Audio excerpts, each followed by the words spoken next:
I make well over $200,000 per year working at Google, but I'm on track to spend less than $20,000 this year.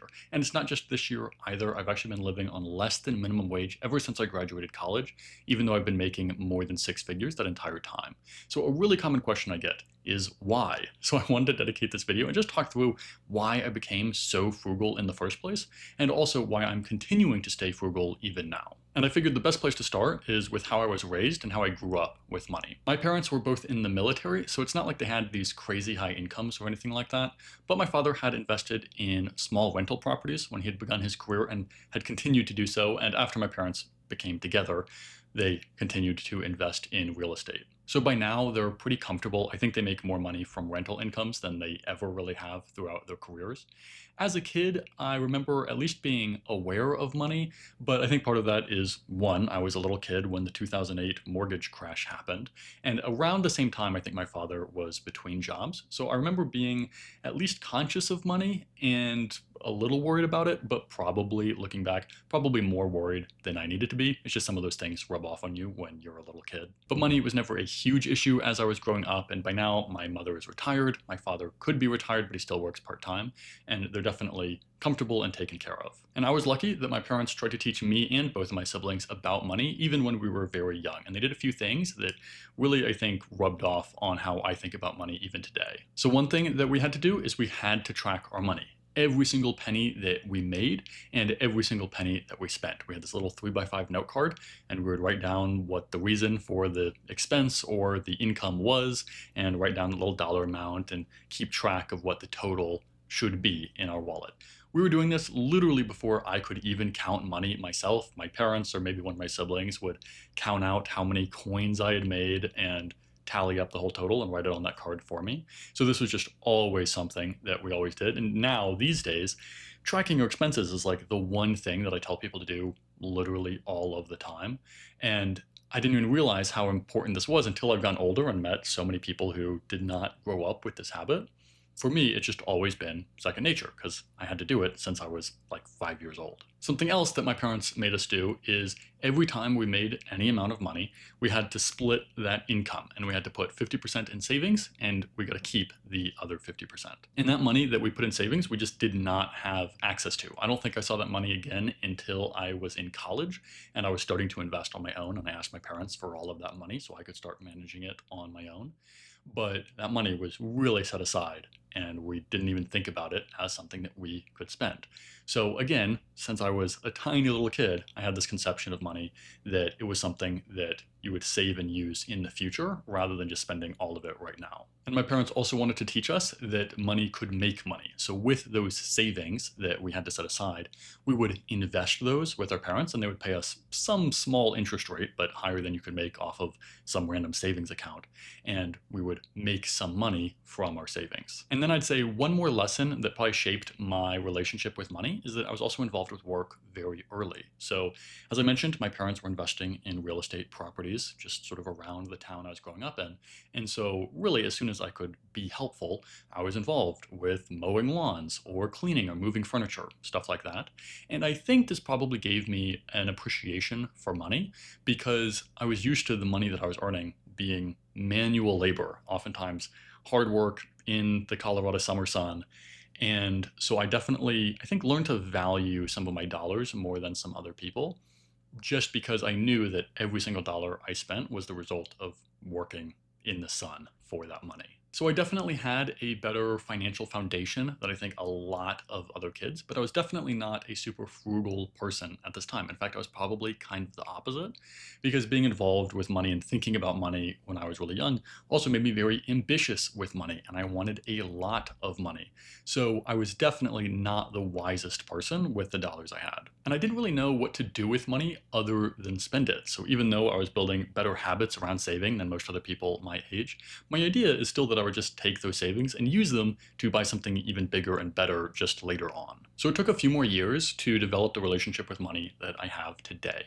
And really a big reason that happened is because as a teenager, I was super depressed. High school was not a great time for me, and I was a pretty unhappy camper. There were a lot of different reasons for that I won't dig into here, but one of them definitely is that I was starting to think a lot more about my future, and it seemed like everybody was just planning on working these sort of boring, regular 9 to 5 office jobs. And to me, that seemed like the most soul crushing thing ever. And to be clear, there was nothing wrong with working a 9 to 5 job your whole life. Absolutely no judgment. It's just that at this time, I was a very unhappy person, and I didn't really see how living that life, which I thought was kind of my only option, I didn't see how that would make me less unhappy. And remember, I was just sort of a dumb and clueless teenager, so I didn't really understand that there were other options. I just thought that that was going to be my life, and I was pretty terrified of it. But during my senior year of high school, I sort of randomly stumbled onto this idea of early retirement. A few years before, my father had mentioned this sort of funny sounding website called MrMoneyMustache.com, and it was just funny enough to be memorable. And so it was winter break of my senior year of high school. I was sick, so that didn't make me feel great. My best friend had stopped talking to me just a couple days before, which also made me feel not great. And so I just was in this mood where I really needed to do something productive. All of my classes had stopped. I was out of school for the next 6 weeks, and I just really needed to do something. And so I sat down at the computer and I looked up this website that I'd heard about years before, and I started reading. And that moment was truly one of the most pivotal moments in my entire life. If you're not familiar, Mr. Money Mustache was a blogger back in the early 2010s. He quit his job in tech, I think at age 31, and retired with his son and his wife. And he had started this blog called MrMoneyMustache.com, where he had just sort of talked about his philosophy and his perspectives on life and what had allowed him to retire so early. And here's why this was such a life-changing moment for me. Number one, this showed me that my life was actually way more in control than I realized at the time. Because until this time, I thought that this boring, mediocre office job life was my only option in life. And I realized that actually I could try to reach financial freedom very quickly, and then I would have a lot more options. So this realization that early retirement was on the table, that gave me the hope I needed to think that maybe there was some other lifestyle that would appeal to me. Even though I didn't know what exactly that would be yet, I at least knew that it would be in my hands. And second, as I was reading this blog, finally a lot of neurons connected in my brain, and I started to realize what actually made me happy and what maybe didn't actually make me happy.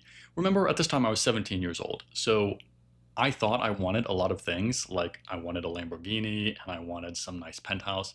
And I started to realize that maybe a lot of those things that I wanted, I didn't actually really care that much about myself. I just wanted them because I thought other people wanted them, or I thought that if I had them, people would at least look up to me and respect me if I had them, which probably wasn't actually true. Even at this age, I'd already started to realize that a lot of the goals I set for myself didn't actually make me happy, because by the time I reached that goal, my new goals were so much farther ahead that I never actually felt content. And a lot of these material things, like fast cars and like big houses, a lot of those things I knew would just keep going up. There was never going to be an end state there, and I wasn't actually going to be content even if I reached the goals that I had right at the time. So rather than trying to play that game and trying to collect more money and more stuff than everybody else, I actually had this complete switch in priorities. And I realized that instead of all of those material things, the one biggest thing that would make the biggest difference in how happy and content I was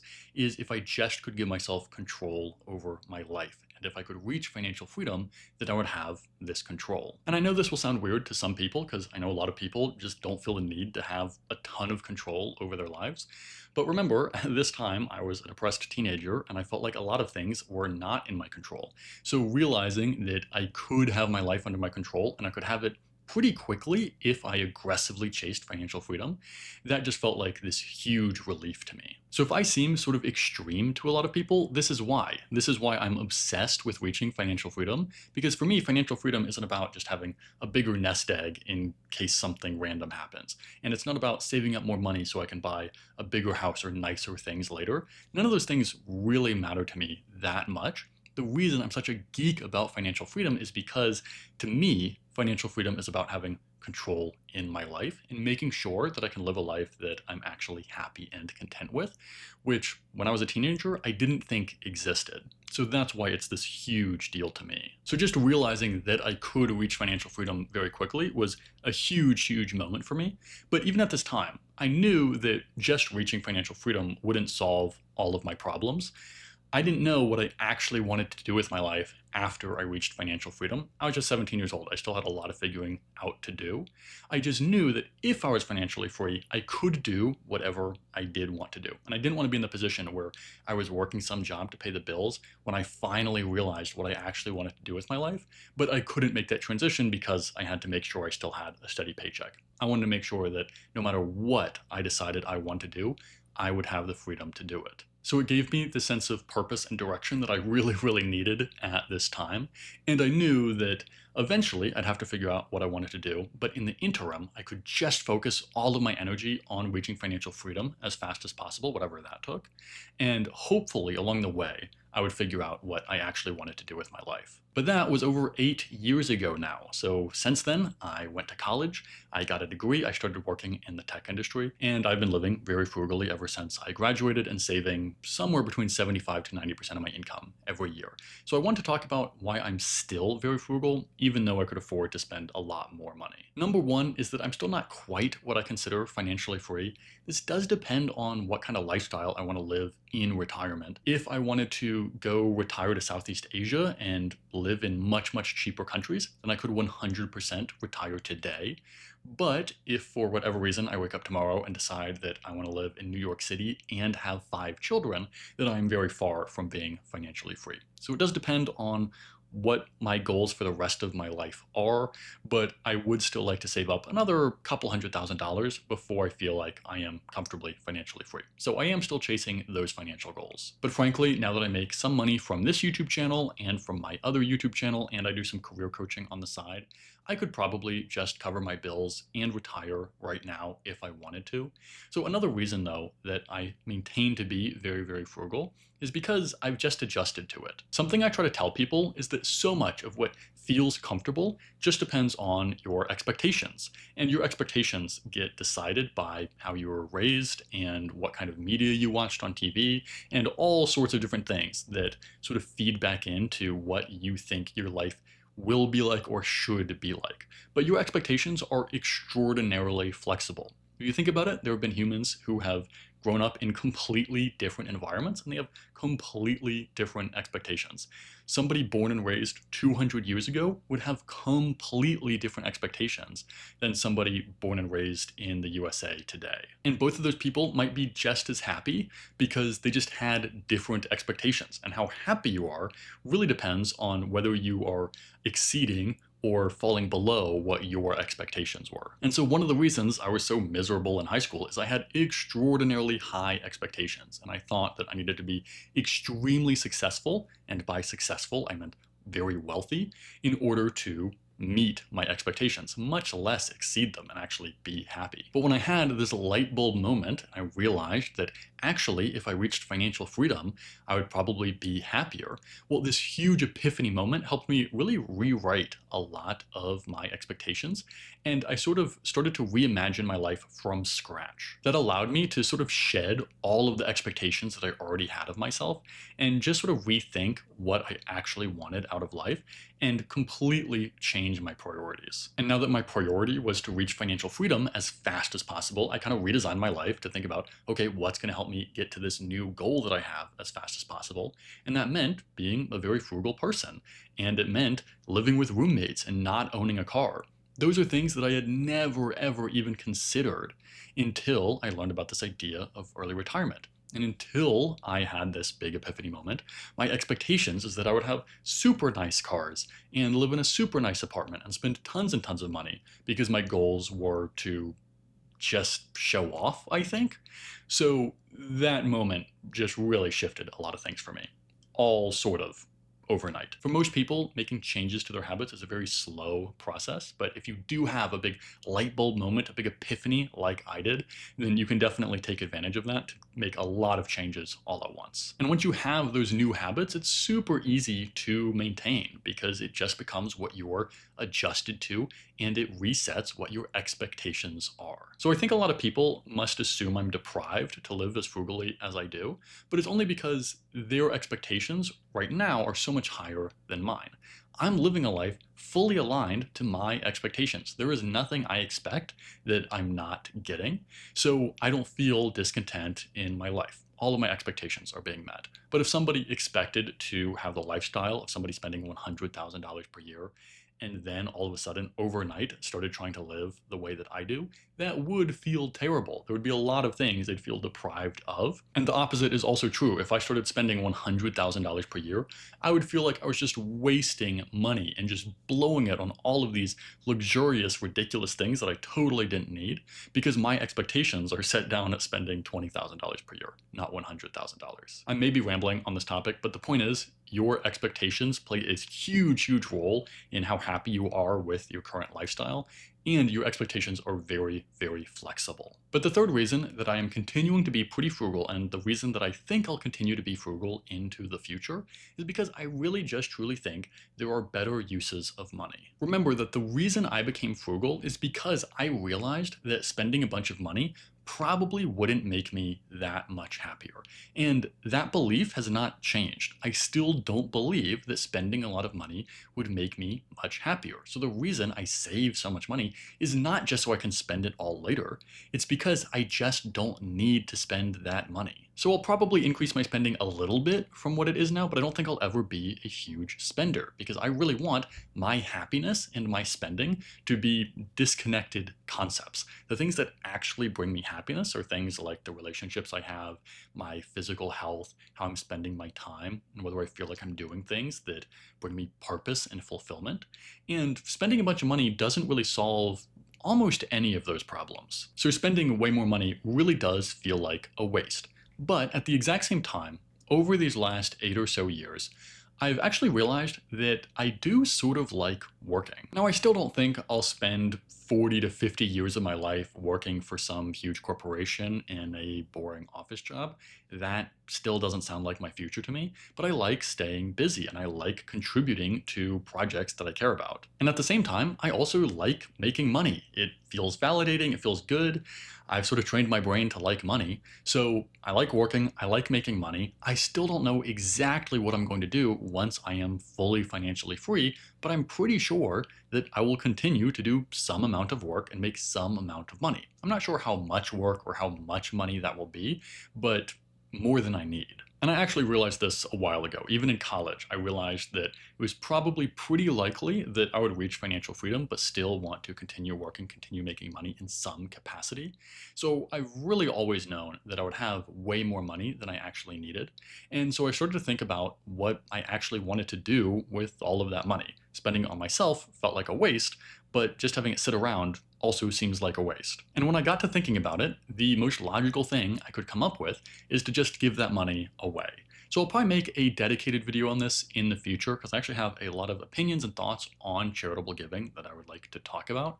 And this year will probably be the first year that I start giving away a pretty significant chunk of my income. But this also means that I'm actually still pretty darn motivated to earn as much money as possible because the more money I earn, the more money I get to give to charity. And that's actually one reason I am proud to say that this video is sponsored by Tello Mobile. Now, as much as I do want to make more money, I still only take sponsorships on this channel if they help people save more money, and that is why Tello Mobile is a win-win. If you're not familiar, Tello Mobile is a super affordable phone provider. Literally, their most expensive plan is $25 a month, which I'm pretty sure is sort of the starting point for a lot of other companies. And I know that some of y'all are already using Tello Mobile, which is awesome, but some of y'all are still definitely overpaying. I think people assume that if they switch to a more budget-friendly plan provider, it'll be worse in some way or they'll have to buy a new phone, but that's not necessarily true.